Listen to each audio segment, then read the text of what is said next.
Hello students. अब हम ये क्वेश्चन नंबर 5 देखते हैं। ये काफी अच्छा क्वेश्चन पूछा है इलेक्ट्रोस्टैटिक्स पे। तो सबसे पहले क्वेश्चन क्या है ये समझते हैं। एक सॉलिड कंडक्टिंग स्फीयर दिया है जिसकी रेडियस ले रखी है 10 सेंटीमीटर। और ये कंडक्टिंग स्फीयर इनिशियली न्यूट्रल है, यानी कि इसके ऊपर कोई भी चार्ज नहीं है। उसके बाद इस स्फीयर के नजदीक 20 सेंटीमीटर डिस्टेंस पे, यानी कि यहाँ पे कहीं पे पॉइंट ए पे एक 10⁻⁻8 कूलम का पॉइंट चार्ज रखा है। और सबसे पहले ये पूछ रहा है कि इस चार्ज के वजह से स्फीयर का पोटेंशियल कितना होगा। अब हमें ये तो पता है कि कंडक्टिंग स्फीयर के अंदर इलेक्ट्रिक फील्ड होनी चाहिए जीरो और इलेक्ट्रिक पोटेंशियल होना चाहिए कांस्टेंट। अब ये पूछ रहा है कि ये कांस्टेंट पोटेंशियल की वैल्यू यानी कि वी की वैल्यू कितनी होनी चाहिए। तो वो कैसे निकालते हैं देखो। ये जो पोटेंशियल है वो पोटेंशियल रहेगा इस एक्सटर्नल चार्ज की वजह से। तो एक्सटर्नल चार्ज की वजह से मान लो हमें पोटेंशियल निकालना है, तो कैसे निकालेंगे potential. K Q A divided by R. अगर हम इस फॉर्मूला को ठीक से देखते हैं, अगर मैं पॉइंट इस स्फीयर के नजदीक स्फीयर के अंदर अलग अलग जगह पे लूंगा, जैसे अलग अलग जगह पे अगर मैं पॉइंट्स लेता हूं, तो हर एक पॉइंट का डिस्टेंस इस क्यू ए से अलग अलग रहेगा। तो इसका मतलब क्या हुआ कि हर एक पॉइंट पे पोटेंशियल अलग अलग आएगा, लेकिन पोटेंशियल तो कांस्टेंट होना चाहिए। Are we missing something here? Yes, हम एक चीज मिस कर रहे हैं कि जब भी हम कोई कंडक्टिंग स्फीयर किसी एक्सटर्नल इलेक्ट्रिक फील्ड में रखते हैं, तो इस कंडक्टिंग स्फीयर के सरफेस के ऊपर का चार्ज रीडिस्ट्रीब्यूट होता है। जैसे कि मान लो अगर हमने ए पे पॉजिटिव चार्ज रखा है, तो यहाँ पे अगर हमने पॉजिटिव चार्ज रखा है, तो इस पॉजिटिव चार्ज की तरफ इलेक्ट्रॉन्स अट्रैक्ट हो जाएंगे इसे। तो इलेक्ट्रॉन पॉजिटिव चार्ज की तरफ आ रहे हैं, तो यहाँ पे माइनस चार्ज डेवलप हो जाएगा। तो लेफ्ट हैंड साइड पे माइनस चार्ज डेवलप हो जाएगा। और जहां से भी इलेक्ट्रॉन्स ट्रांसफर हुए हैं वहां पे पॉजिटिव चार्ज डेवलप हो जाएगा। इस चार्ज के डिस्ट्रीब्यूशन की वजह से कुछ ना कुछ पोटेंशियल क्रिएट होगा। तो स्पेयर के अंदर का जो भी पोटेंशियल रहेगा वो एक्सटर्नल चार्ज की वजह से, और ये जो भी चार्जेस है स्पेयर के सरफेस के ऊपर, उनसे भी कुछ ना कुछ पोटेंशियल आएगा। इन दोनों पोटेंशियल का सम रहेगा स्पेयर के अंदर का टोटल पोटेंशियल।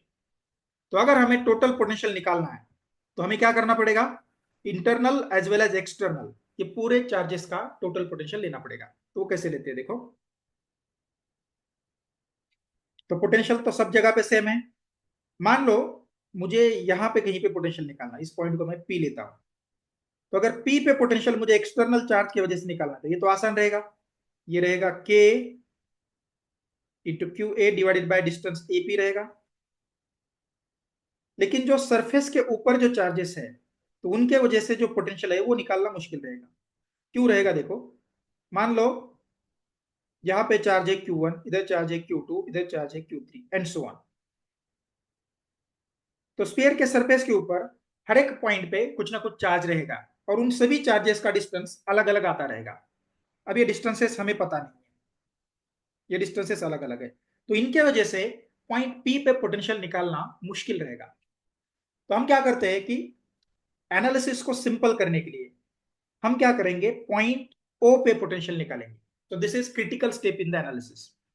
हम पॉइंट ओ पे पोटेंशियल निकालेंगे। पोटेंशियल पी पे निकालो या ओ पे निकालो, नेट पोटेंशियल तो सेम ही आना चाहिए। लेकिन ओ पे पोटेंशियल निकालना आसान होगा एज कंपेयर टू पी।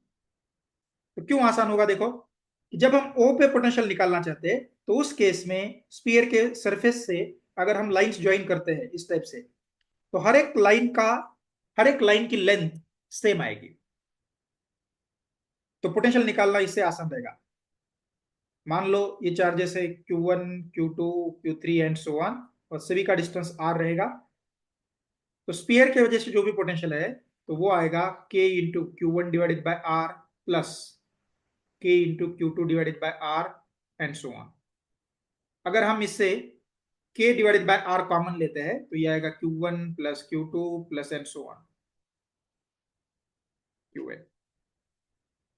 हमें पता है कि स्फीयर के सरफेस के ऊपर जितने भी चार्जेस प्रेजेंट है उनकी सम जीरो आनी चाहिए, क्योंकि स्फीयर ओवरऑल न्यूट्रली चार्ज है। तो ये सम जीरो आनी चाहिए। तो ये अगर जीरो हो गया तो स्फीयर के वजह से पॉइंट ओ पे पोटेंशियल जीरो आएगा। तो इसका मतलब क्या हुआ, इसका मतलब ये हुआ कि पॉइंट ओ पे जो पोटेंशियल है वो सिर्फ एक्सटर्नल चार्ज क्यू ए की वजह से रहेगा। आई होप ये बात आपके समझ में आई होगी। तो हम क्या करेंगे, potential at point O is equal to potential due to charge Q A plus potential due to sphere. तो जैसे कि मैंने अभी अभी एक्सप्लेन किया था, स्फीयर की वजह से पोटेंशियल आएगा जीरो। सिर्फ हमें क्यू ए निकालना है। तो क्यू ए कैसे निकालेंगे, k into q A divided by r A. तो के की वैल्यू है 9 इंटू 10⁻⁹, क्यू ए की वैल्यू है 10⁻⁻8 होल डिवाइडेड बाय आर ए की वैल्यू है 20 सेंटीमीटर यानी कि 0.2 मीटर। तो यह आएगा 90 divided by 0.2 which is equal to 450 volt. So option A correct है। अब नेक्स्ट ऑप्शन की तरफ देखते हैं। तो नेक्स्ट ऑप्शन में ये क्या पूछ रहा है, देखो नेक्स्ट ऑप्शन में ये बोल रहा है कि अगर हमने इस स्फीयर को ग्राउंड किया, मान लो ऐसे इसको ग्राउंड किया, तो ग्राउंड करने के बाद इस स्फीयर से ग्राउंड की तरफ कितना चार्ज फ्लो होगा। तो ग्राउंड करने से पहले इस स्फीयर का पोटेंशियल हमने निकाला है 450 वोल्ट और ग्राउंड का पोटेंशियल होता है जीरो। तो जब हम स्फीयर को ग्राउंड के साथ कनेक्ट करेंगे तो जाहिर सी बात है कि charge high potential to low potential की तरफ फ्लो करेगा। तो चार्ज ऐसे जाएगा इधर। मान लो ये चार्ज जो भी फ्लो हो रहा है वो चार्ज है क्यू। तो जैसे ही स्फीयर से क्यू चार्ज ग्राउंड की तरफ फ्लो होता है तो स्फीयर के ऊपर यहाँ पे निगेटिव चार्ज बनेगा, उसकी वैल्यू -Q होनी चाहिए, क्योंकि जितना चार्ज ग्राउंड की तरफ फ्लो हो रहा है एग्जैक्टली उतना ही निगेटिव चार्ज स्फीयर के ऊपर बनना चाहिए। ये चार्ज कब तक फ्लो करेगा, ये चार्ज जब तक फ्लो करेगा, ये चार्ज फ्लो करेगा जब तक इस स्फीयर के सरफेस का पोटेंशियल जीरो ना हो। जब स्फीयर का पोटेंशियल जीरो बनेगा तब ये फ्लोइंग स्टॉप हो जाएगी। तो फाइनली यहाँ पे ये पोटेंशियल बनेगा जीरो और इधर आएगा चार्ज -Q। अब हमें पूछ रहा है कि इस Q की वैल्यू कितनी होनी चाहिए, तो कैसे निकालेंगे, देखो so final potential at point O ये रहेगा जीरो, उसको हम बोलेंगे V0 डैश। तो इसकी वैल्यू होगी जीरो क्योंकि स्फीयर को ग्राउंड से कनेक्ट किया है। तो अब ये पोटेंशियल कैसे निकालेंगे, पोटेंशियल फिर से एक्सटर्नल चार्ज का पोटेंशियल प्लस स्फीयर के ऊपर जो भी चार्ज है उसका पोटेंशियल, इन दोनों के एडिशन करेंगे। तो एक्सटर्नल चार्ज का पोटेंशियल हो जाएगा Q A V Q A plus V sphere, ये हो जाएगा जीरो। तो वी क्यू ए की वैल्यू आएगी के into q A divided by r A, और स्फीयर की वजह से जो भी पोटेंशियल है वो आएगा के इंटू स्फीयर के ऊपर का चार्ज है -Q divided by R equal to zero. तो के हो जाएगा कैंसल, तो इससे क्यू की वैल्यू आएगी q A into r divided by r A. तो 10⁻⁻8 इंटू आर की वैल्यू है 10, आर ए की वैल्यू है 20। तो ये आएगा 0.5 इंटू 10⁻⁻8 कुलम, यानी कि 5 इंटू 10⁻⁻9 कुलम। तो ऑप्शन बी एक करेक्ट हो गया। ये तो बोल रहा है ये। तो ऑप्शन सी में क्या बोल रहा है, after grounding is removed the charge on sphere is -5 into 10⁻⁹, यानी कि अगर हम इस ग्राउंडिंग को निकालते हैं तो निकालने के बाद स्फीयर के ऊपर कितना चार्ज बचेगा। तो जाहिर सी बात है कि अगर हमने क्यू चार्ज निकाला है तो स्फीयर के ऊपर -Q चार्ज बचेगा, यानी कि -5 इंटू 10⁻⁹ कूलम चार्ज बचेगा। तो ये सी पार्ट भी सही है। डी पार्ट में क्या क्या बोल रहा है, तो final electrostatic potential of sphere is 300। Final मतलब कब, ये बोल रहा है कि अगर हमने चार्ज ए से बी की तरफ ट्रांसफर किया, इधर चार्ज ट्रांसफर किया, तो उसके बाद स्फीयर का पोटेंशियल जो है वो 300 वोल्ट है। चार्ज ट्रांसफर करने से पहले इसका पोटेंशियल था जीरो। क्यों जीरो था, क्योंकि क्यू ए की वजह से पोटेंशियल अपना आया था 450 और ग्राउंड करने के बाद नेट पोटेंशियल अपना जीरो हुआ था। तो इसका मतलब जो -Q चार्ज है उसके वजह से पोटेंशियल भी -450 होना चाहिए। तो दोनों का सम जीरो आया था। अब हमने क्या किया है कि चार्ज जो पॉइंट चार्ज है उसको ए से बी की तरफ मूव किया है, तो ए से अगर हम उसको बी की तरफ मूव करेंगे तो डिस्टेंस बढ़ने से उस चार्ज का पोटेंशियल कम होगा। अब ये 450 नहीं रहेगा, 450 से थोड़ा सा कम रहेगा क्योंकि डिस्टेंस बढ़ रहा है। और जो सरफेस के ऊपर जो चार्ज है, स्फीयर के सरफेस के ऊपर जो चार्ज है, उसके साथ हमने कोई छेड़छाड़ नहीं की, तो उसका पोटेंशियल -450 होना चाहिए।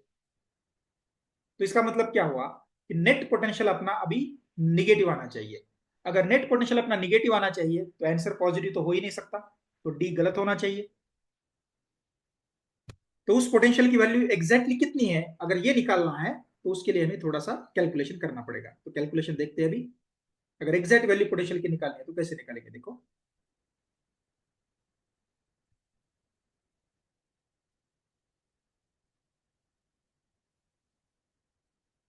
तो फिर से हम अब मानते हैं कि चार्ज ए से बी की तरफ ट्रांसफर किया है, और फिर से हम पॉइंट ओ पे पोटेंशियल निकालेंगे। इसकी value V O double dash है मान लो। तो ये फिर से आएगा potential due to sum of potential due to external charge, अब चार्ज बी पे है, plus potential due to sphere. तो इसकी वैल्यू आएगी के into Q B divided by R B, plus sphere का जो पोटेंशियल है उसकी वैल्यू आएगी के इंटू चार्ज उसका माइनस क्यू है डिवाइडेड बाय आर। तो यहां से हम के यानी कि 9 इंटू 10⁻9 ये लेते हैं कॉमन।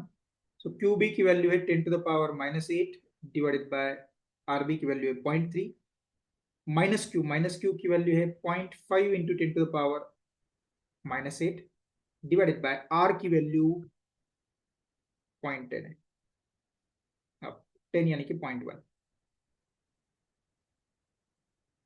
तो यहाँ पे 10⁻−8 अगर हम कॉमन लेते हैं तो बाहर बचेगा 9 इंटू 10⁻9 इंटू 10⁻−8, तो ये आएगा 9 इंटू 10 यानी कि 90 आएगा। तो 1/0.3 को हम लिखते हैं 10/3, और ये आएगा -5।